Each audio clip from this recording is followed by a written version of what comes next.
Hello, and welcome to Beyond Japan, an interdisciplinary podcast that looks at the broad reach of Japanese studies from within and beyond Japan. This podcast is brought to you by the Centre for Japanese Studies at the Sainsbury Institute for the Study of Japanese Arts and Cultures, in collaboration with the University of East Anglia.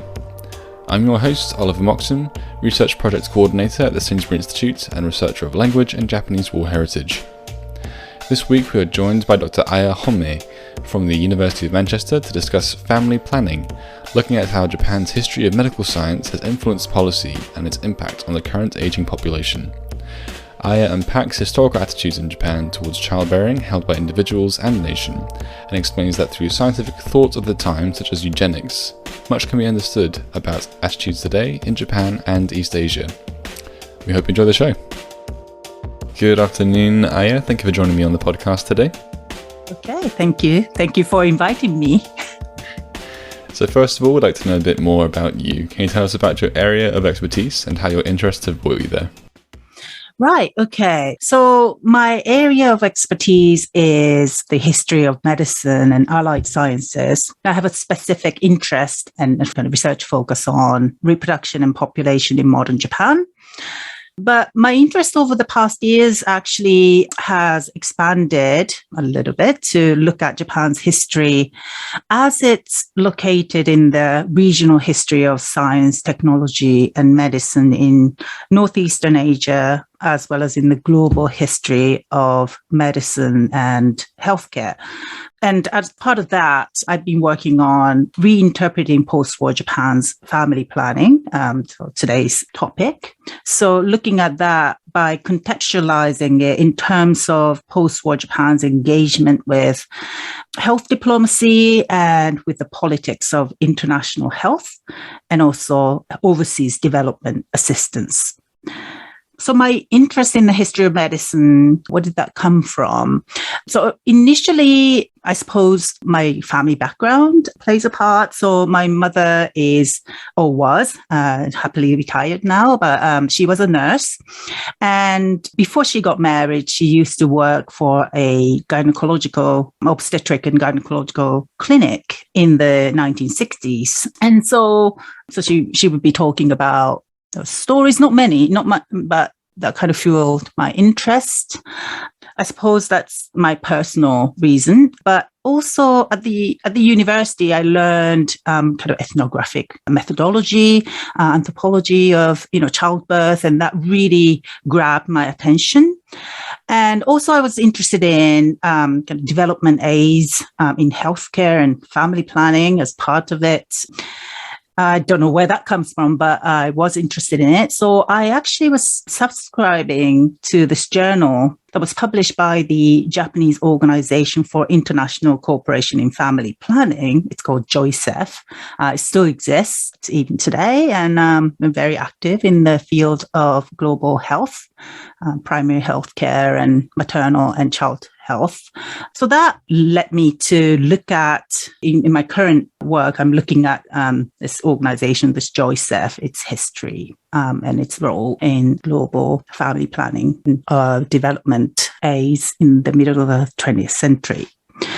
So that was my undergraduate years. And then I went on to do master's and PhD, carrying my interest in childbirth culture and history. And so for my MA, I looked at the role of childbirth amulet you get from the Shinto shrine and how women felt with the amulet. So I did the survey research, I suppose, for my master's degree. And then for a PhD, I looked at the role of midwives in modern medicine since the Meiji period. So Meiji starts in the 1860s, and looking at the professional development, but also their roles in the society and politics until roughly the 1930s or so. After that, I had a bit of a meandering going on after that, but I finally got the Wellcome Trust grant that enabled me to actually go back to what I was interested in during my university years, to JOICEF.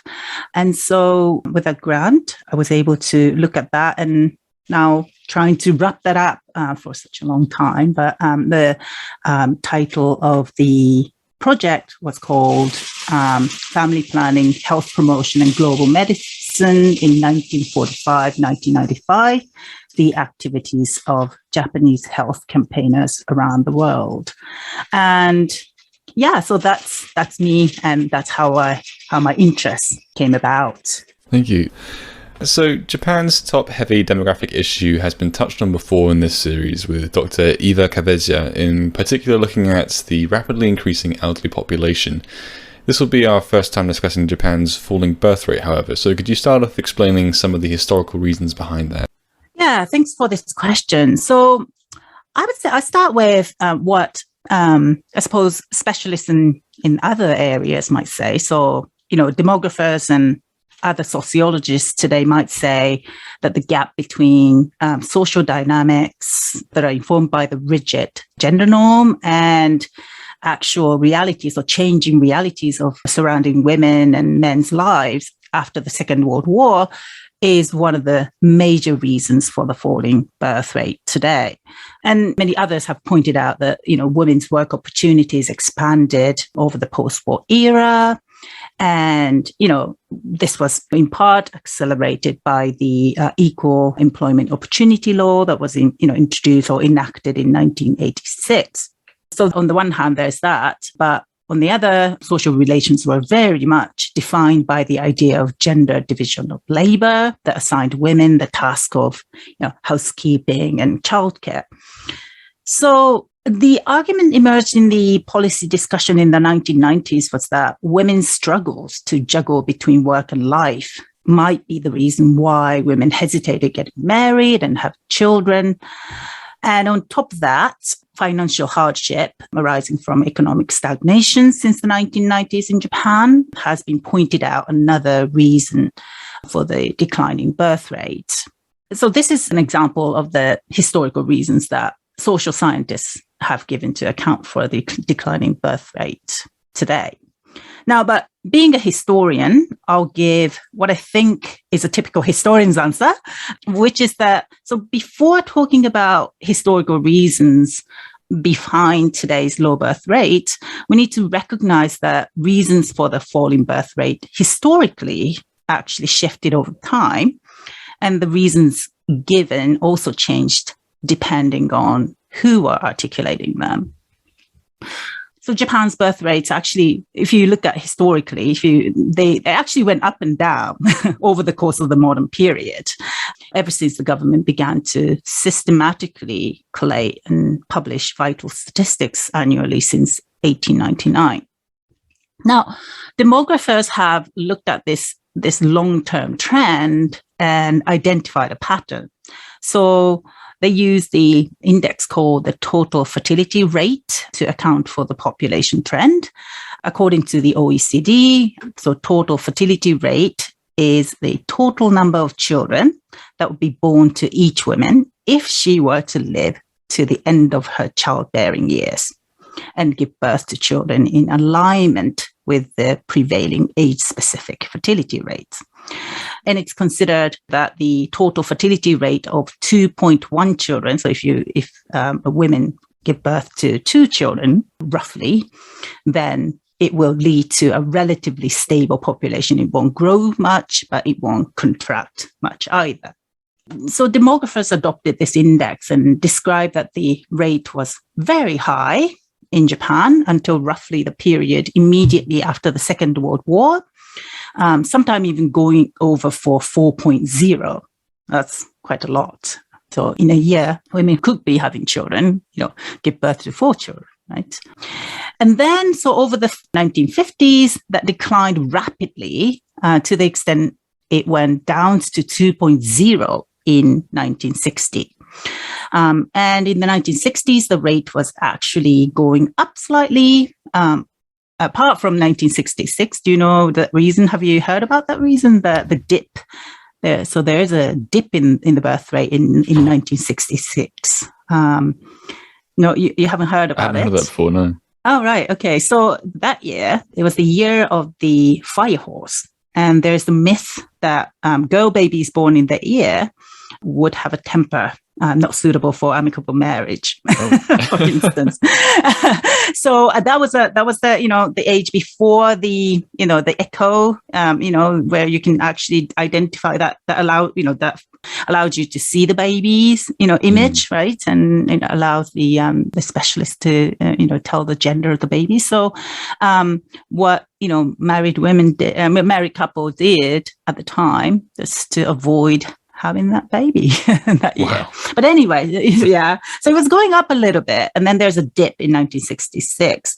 But it was actually going up until the early 1970s. And during the period in the early 1970s, the rate peaked, actually. It actually went going over 3.0. It's hard to imagine from our point of view today.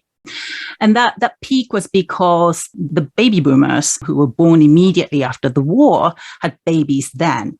So, but then since the mid-1970s, since then onward, the rate actually went down the hill to the extent that it went below the replacement level of, total fertility rate of 2.1.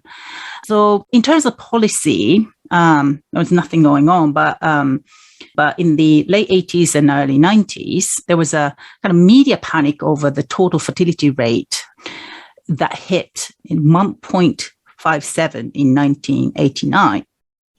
Now, this was the record low since the Second World War, even lower than the rate in 1966, the year of the fire hose. So that triggered the policy-making process. I suppose I'm going to talk about that later. But in any way, so in terms looking at the birth rate itself, the rate even went down further in the 1990s and 2000s. It hit the lowest in record in 2005 at 1.26, but now going up a little bit since then and hovering around 1.5, still very much, below the replacement level.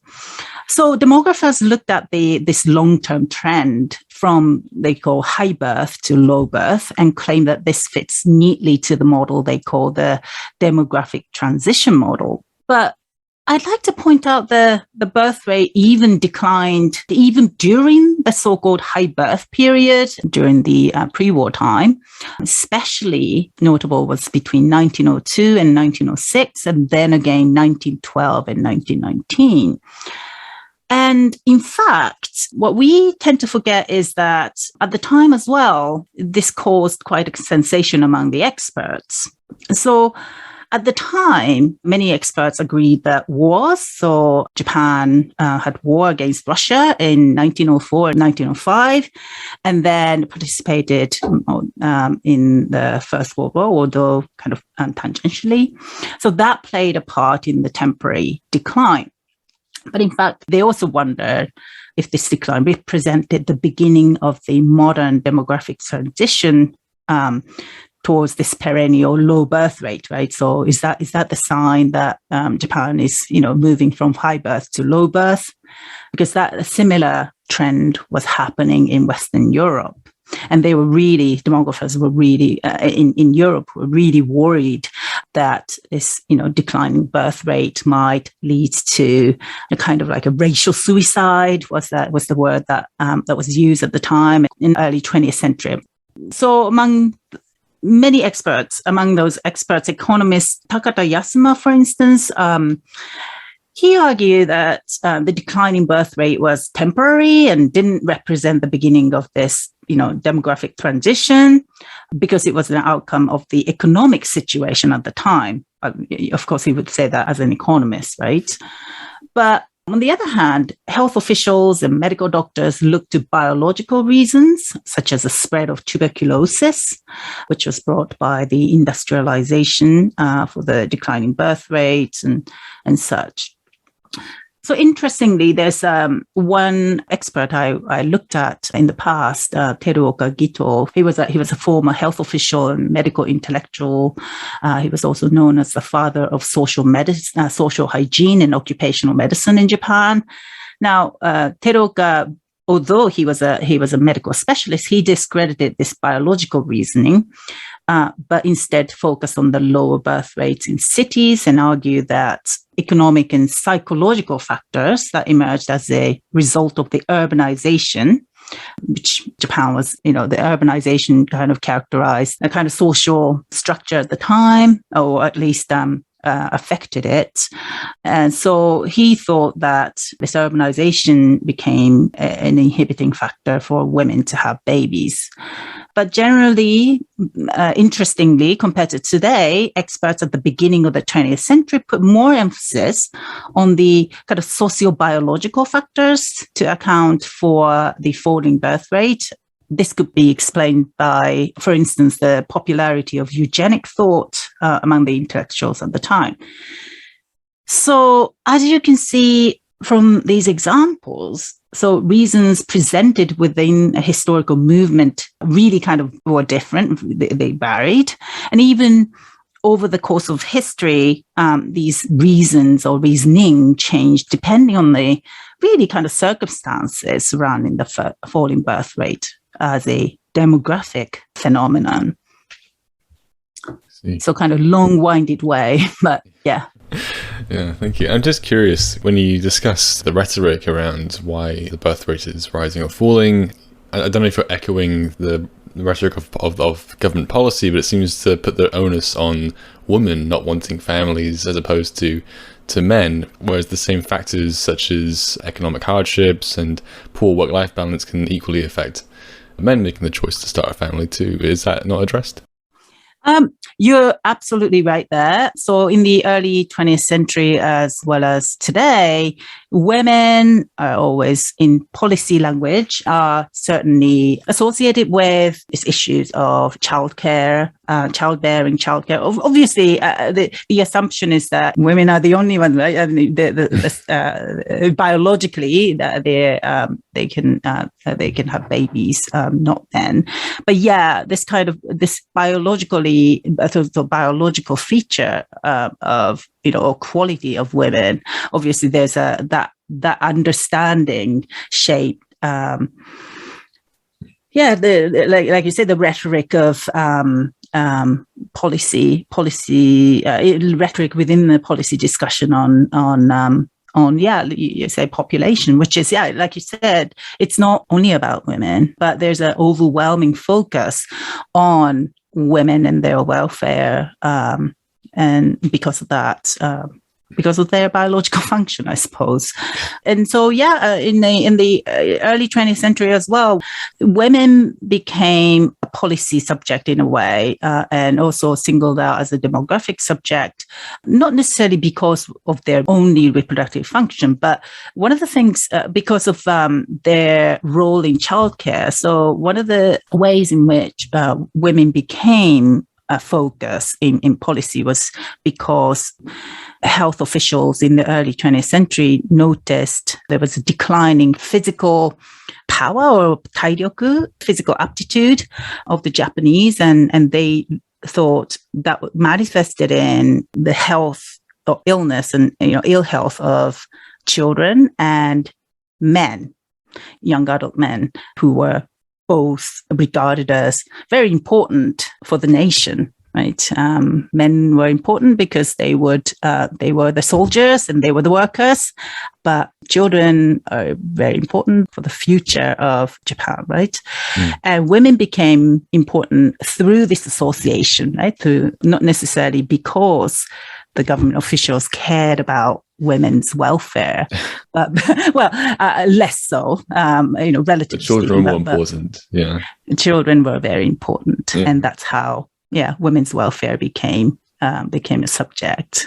I don't want to give a wrong impression that nobody cared about women's welfare, within the government, but evidence shows a different story. Yeah. So those who follow news from Japan today may be familiar with the stories of top politicians telling women that they must have more babies for the country. Yet, what policy has been implemented to encourage an increase in birth rates, and how effective has that been? Yeah, okay, so that actually nicely ties into, right? It ties from the discussion we had just now. So to start with, I must stress that these stories by the politicians are not at all new, and they also mirror sexism right? Which really recalcitrantly, they just exists in Japan. It almost perpetuates itself despite all these movements, and hopefully those movements will change in the near future.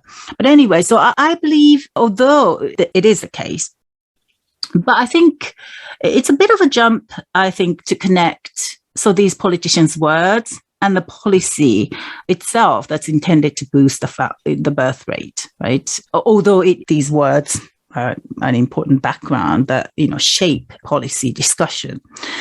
So although this kind of sexist remarks and policy, in both cases, they are based on this logic that women should give birth, and this sexist logic was there because the policy initiative for the falling birth rate emerged in the 1990s. So I think what I wanted to say is that, you can't really connect these two things together because, obviously sexism did exist even before the 1990s when the policy initiative or policy making initiative started that intended to boost birth rate in Japan, right? So what I wanted to say is that there are additional factors other than the sexism that drove the policy initiative since the 1990s. And I think that one of the major factors and, the elephant in the room is this specific idea of, I suppose, ethno-nationhood that was ingrained in the discourse of population and national economy in Japan. So there's the assumption that the population contributing to Japan's economic life should be primarily Japanese. Japanese nationals, and Japanese women should contribute to its economy, not only through their work, but importantly, through their reproductive function. This kind of logic consistently supported the policy initiative even since the pre-war period, right? So I was talking about that earlier, about why women became a policy subject in the early 20th century. And of course, incidentally, this is what drives a low profile of immigration provisions to solve the labor issues in Japan, right? Slightly kind of off the topic from the discussion of family planning here. But anyway, so in the 90s, the biggest trigger actually was, as I hinted earlier, was this total fertility rate of 1.57 in 1989. Right? So when the media actually talked about it, they called it 1.57 shock. So it was that shocking. They kind of, obviously the media would exaggerate, but it really was a shock. So it almost forcibly kind of made policymakers act on the case. The birth rates were declining since the 1970s. But up until then, the general view, especially in policymaking, was quite optimistic, thinking that women would eventually get married and have children according to the social norm. And even though the fertility rate, didn't actually show it that way, right? It was in fact declining for over 2 decades. So in any case, since the 1990s, various policy packages have been implemented to tackle the problem of fertility decline. I won't go into detail because there are so many, and this issue of population policy, well, by the way, specialists and as well as policymakers don't like to use the term population policy nowadays, as they used to say, quite liberally, especially during the war, so jinko seisaku, precisely because of this association with the wartime population policy. So there were lots of policy packages, right, to tackle the problem of declining fertility since the 1990s. So, like I said, I won't go into detail too much. If the listeners can read Japanese, demographer Mori Izumirie at the National Institute of Population and Social Security Survey has given a really comprehensive review of the policies since the 1990s, so they can consult that. But just to pick up the major ones, The first policy package was the interministerial, they called it Angel Plan. So this was presented in 1994. And then the new Angel Plan, they called it Shin Enzeru Plan. So new Angel Plan was issued in 1999 as an action program to respond to the basic policy for promoting measures against declining fertility. So this was a Japanese term. And the new Angel Plan was followed by various plans in the 2000s, including the +1 policy in 2002. And following that, the basic law was established for promoting measures against declining fertility, and the Act for measures to support the development of the next generation. So this is again the name of the law. They were both issued in 2003 as the legal backbone to the policy to boost fertility. Now, since then, there are lots of guidelines. So guidelines for measures against declining fertility were established in 2004, 2010, 2015, along with various other social and labor policy measures that were intended to boost fertility. Now, the areas covered by these policies are so expansive that I cannot really fully describe within this limited time. But it suffices to say that, firstly, the adjustment of work environment, enabling a balance between work and childcare, and also various childcare and parental benefits, and also are consistently presented as core measures, among others. So, and for the question of how effective these policies have been, so I feel inadequate to answer the question. As I described earlier, the birth rate declined until 2005, despite the policies, and it went up, slightly since then with the policies. So looking at the trend, it seems policies exist almost independent of the demographic trends. So from that, I could say policies were not effective, but I don't currently have enough tools or evidence for answering either yes or no. So I guess as in other demographic phenomena, there are multiple factors that influence the trend in birth rates. And so, we can't really single out policies on its own as a corrective measure. It sounds like it's something of a imperfect science trying to work out what exactly affects birth rates to begin with, and then to try and make policies that to change it the way you want it to. There's so much going on there that it's difficult to narrow down. Yeah, well, I suppose, like in policy studies, of course, that it is a big challenge, isn't it? How do we actually, establish effective social policies? But then, historians would say, well, actually, social phenomena are so complicated, can't just invest in one thing and then it fixes everything, right? It has to take into account of various kind of facets of life, and especially that's particularly relevant in phenomena such as birth rate. So going on from that, in your upcoming book, Science for Governing Japan's Population, you argue that many scholars have attempted to explain the declining birth rates through gender, sexuality, ideology of family, social policy, political economy, and institutional history. Why has it taken this long for academics to consider past scientific thinking as a factor in the birth rate, and what does this approach reveal? Yeah, no, thank you so much for bringing up the book. So I suppose, the main title for today's podcast is Family Planning, but why are we talking about population? And this is a question that drove me to this book. So like I said at the beginning, I was working on family planning and Japan's role in global family planning movement and in the 20th century. And I started to write a book on that. And then it dawned on me that, at the time, so talking about kind of 1960s, 70s, so experts or people, the actors I was studying, they were using the term population or jinko in Japanese and family planning, kazoku keikaku. So these terms are almost like inseparable unit. So they would come up always at the same time. So jinko, population dot family planning.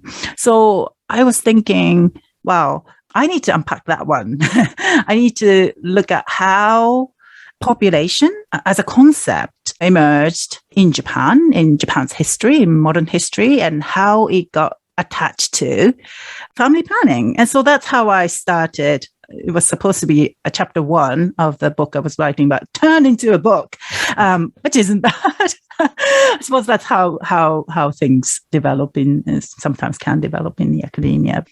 So that's why we're obviously talking about population in this podcast as well, right? On family planning.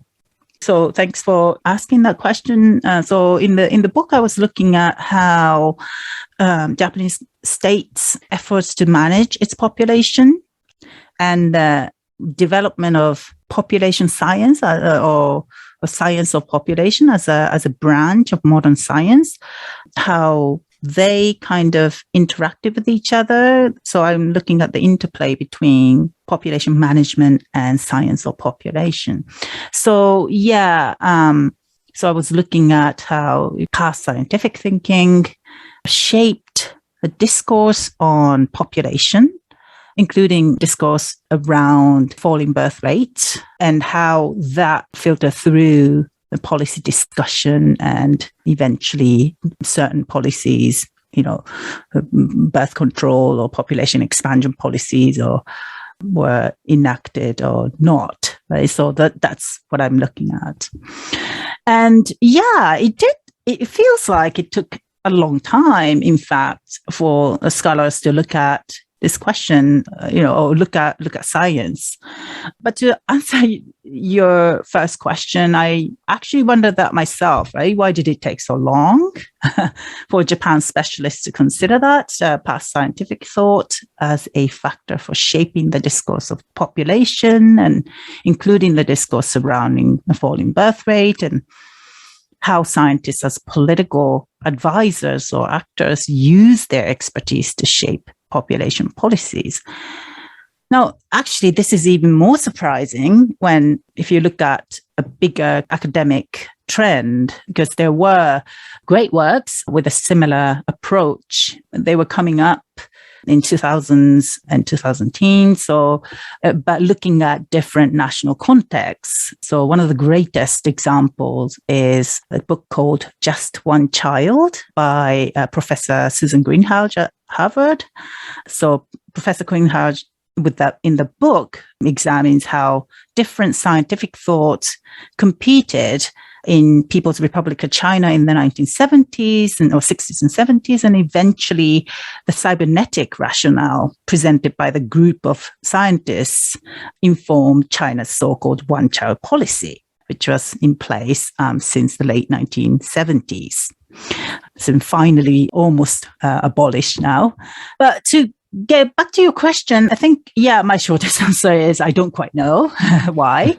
But but I want to also stress that this book obviously didn't come out of the vacuum either, right? So in fact, over the 2010s or last decade, some really great works were coming out from early career scholars of modern Japanese history, such as Aiko Ishii and Sujin Lee. They produce fantastic dissertations, specifically looking at this population discourse and kind of scientific knowledge and the issue of government and governing of Japan's population. And so this book is actually built on their superb research as well. So you also asked, what does this approach taken in the book reveal?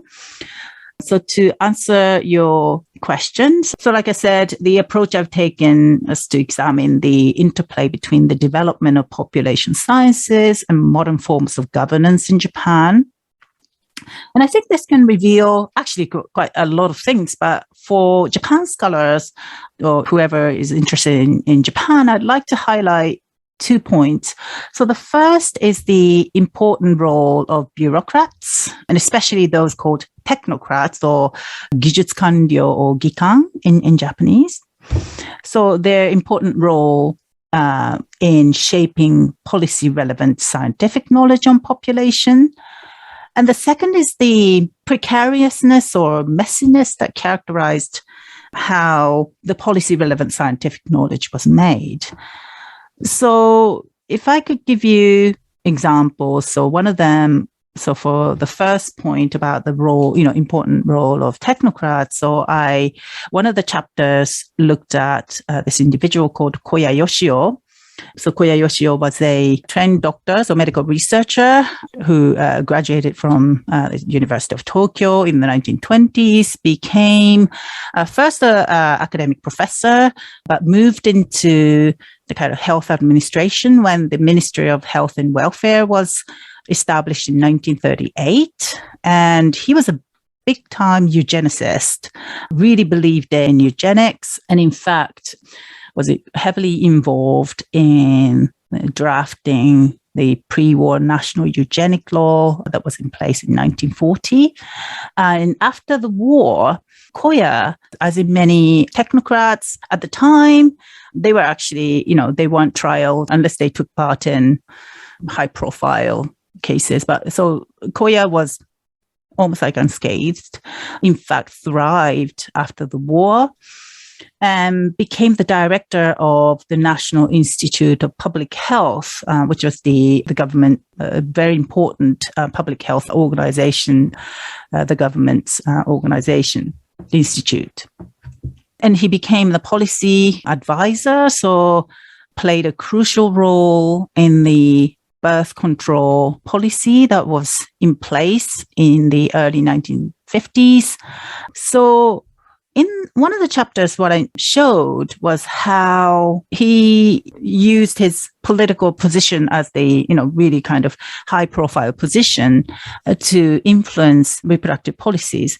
But he actually used his scientific expertise or medical expertise to influence that policy. So within the National Institute of Public Health, in fact, he managed to create a department called Department of Public Health Demography, which actually basically did family planning research or eugenic research that he was interested in, and also the research he thought would be necessary, the kind of policy relevant research, which would give, I suppose, evidence, right? Kind of evidence-based policy, talking about evidence-based policy. He was one of the forerunners, I suppose, in Japan. But yeah, so the department then would set up birth control pilot projects in villages, kind of set up model villages, and then they did longitudinal studies of birth control campaigns, so giving out to people different kinds of contraceptives and see the effect it had on birth rates and abortion rates,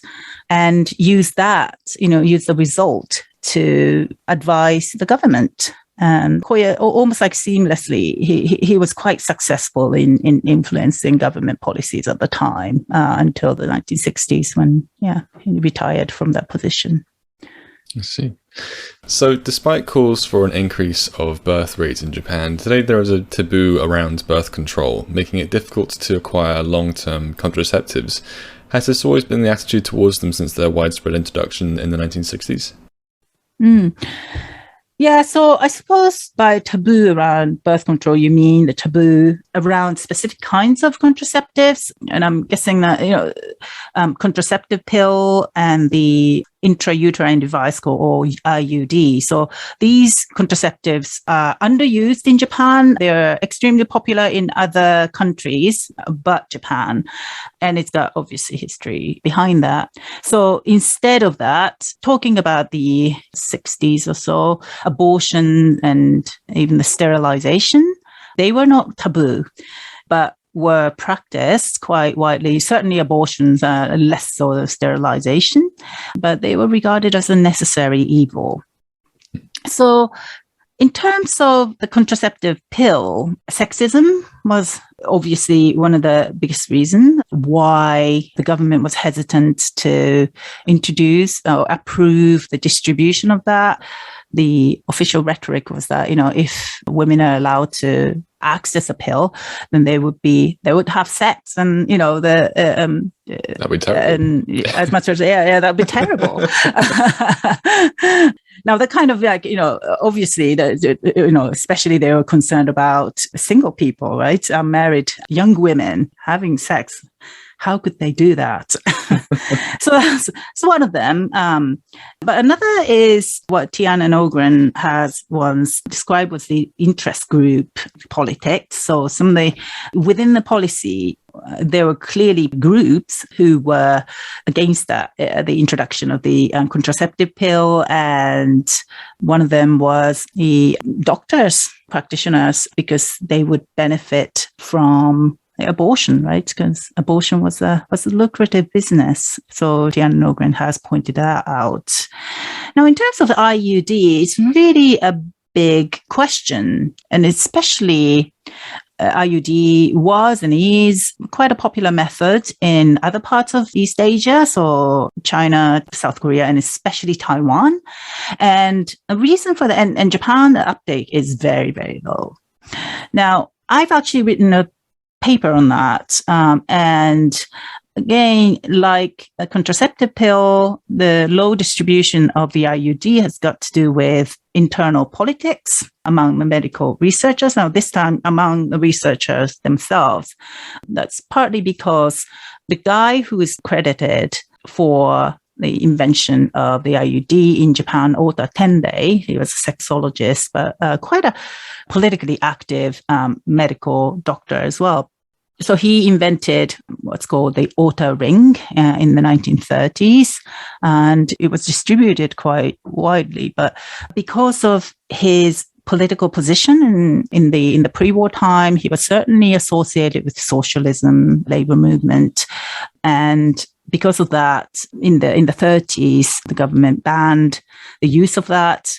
And the ban wasn't lifted until quite late, until the 1970s. And I argue that Ota Tendai's political position was, in fact, played a big part.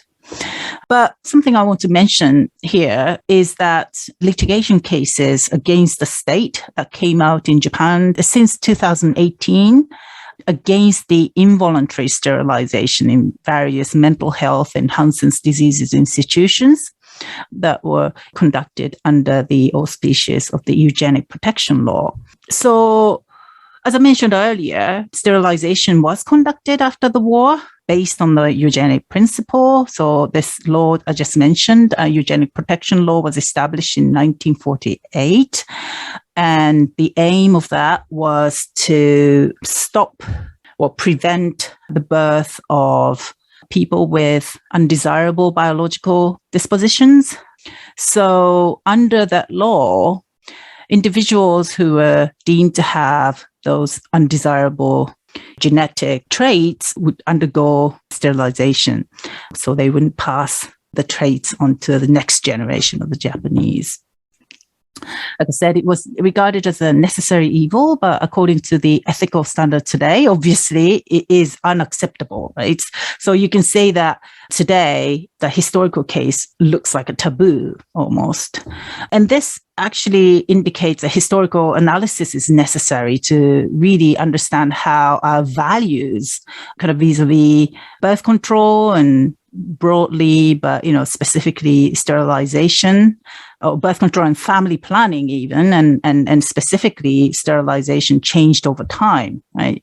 But in fact, if you look at the history of reproduction and family planning, is not all fun and it sometimes can be quite controversial, like this case in fact shows. So we don't actually have systematically organized kind of data or archives that facilitates historical research. So, but in fact, really important initiatives are on the way, and this research project in Kyoto, in fact, Ritsumeikan University under Professor Yoko Matsubara is one initiative that, so they're trying to create archives around these sterilization cases under the eugenic protection law, and so I'm currently involved in that remotely, but will take a more active role next year when I'm hopefully spend nearly a year there. So fingers crossed to that. Yeah. Hopefully I can go there. Really, that's the thing. Yeah, I got the funding, but I'm not sure if I can. Yeah. Anyway. Yeah. Well, thank you for answering all of my questions today, Aya. It's been a real pleasure. Before we finish the episode, could you share with us what other projects you're currently working on? So this would, get us back to the first question you asked, and my answer I gave, which is about that I'm currently working on this project on the family planning in the 60s. And so I'm currently working on another book. So the chapter 1, which turned into the book, is now really kind of in production. So working on that. The book I originally intended to finish. The tentative title is Managing Asia's Population, Japan in the Transnational Family Planning Network in Global Health. And in that I study Japanese family planning programs, which were packaged as development A's, which were unfolded in underdeveloped or developing countries from the late 1960s. So under kind of overseas medical or technical cooperation and in the context of international health. So I'm looking at various initiatives revolving around JOICEF and other organizations. But the one I'm particularly interested in is the technical cooperation in family planning and maternal and child health between Japan and People's Republic of China, which started in the 1980s. This is a really exciting period for historians because, like I said earlier, People's Republic of China at the time just issued this one-child policy. And, clearly Japan had an involvement, albeit indirectly. And kind of intellectually, I think that this case study is quite important because with that, I can tell a lot the challenges are kind of historical understanding of Cold War medical diplomacy and Japan's position in global politics of health in history. So that's what I'm doing at the moment. Excellent. Well, lots to look forward to then. Thank you for joining me again today, Aya. It's been a real pleasure. Thank you. Thank you so much for having me. You can find a link to Aya's research profile in the description below. Don't forget to subscribe on japaninnorwich.org or on your preferred podcast provider for updates on new episodes. Next week we'll be joined by Caitlin Lugoretz, anthropologist of religion and a PhD candidate in the Department of East Asian Languages and Cultural Studies at UC Santa Barbara, to discuss the global appeal of Shinto in the digital era. We hope you'll join us then. Thank you for listening.